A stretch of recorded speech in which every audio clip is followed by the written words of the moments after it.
നിങ്ങൾ എല്ലാവരും ഒരു റിയാലിറ്റി അക്സെപ്റ്റ് ചെയ്യണം.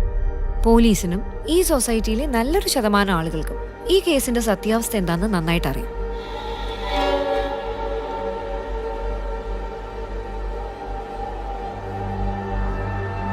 ഇയാളാളൊരു കില്ലാടിയാ. ചുമ്മാതാണോ പോലീസുകാർ പോലും ചൊല്ലു പറഞ്ഞത്? ജോർജോട്ടി തന്നെയല്ലേ പറഞ്ഞത്, പ്രശ്നങ്ങളൊക്കെ തീർന്നു, ഇനി പേടിക്കാനൊന്നുമില്ലെന്ന്.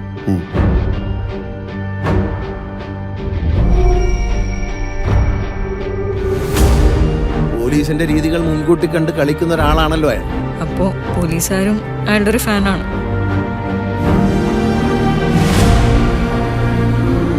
പിന്നെ ആ ജോർജ് കുട്ടി ആളൊരു കുറുക്കനാണ്.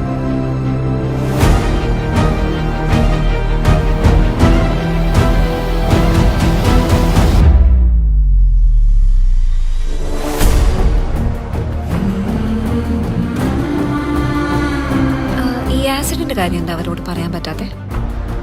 അവരെ രക്ഷിക്കാനാണെങ്കിലും ഞാൻ ഈ ചെയ്ത കാര്യങ്ങളൊക്കെ കാണുമ്പോൾ അവരുടെ അച്ഛനൊരു ക്രിമിനലാണ് എന്നൊരു തോന്നലുണ്ടായാൽ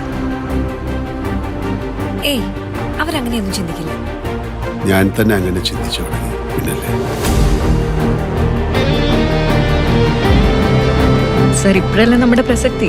മീഡിയ ഇൻവെസ്റ്റിഗേഷനിലൂടെ ജീവൻ വെച്ച് തെളിയിക്കപ്പെട്ട എന്തോരം കേസുകളുണ്ട് സർ. അവരാരാണെന്ന് മനസ്സിലാക്കാൻ എന്തെങ്കിലും സൂചന തരാൻ പറ്റും? I want his full file on my desk as soon as possible.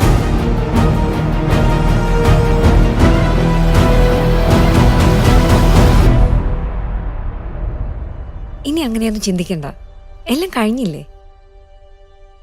കഴിഞ്ഞോ?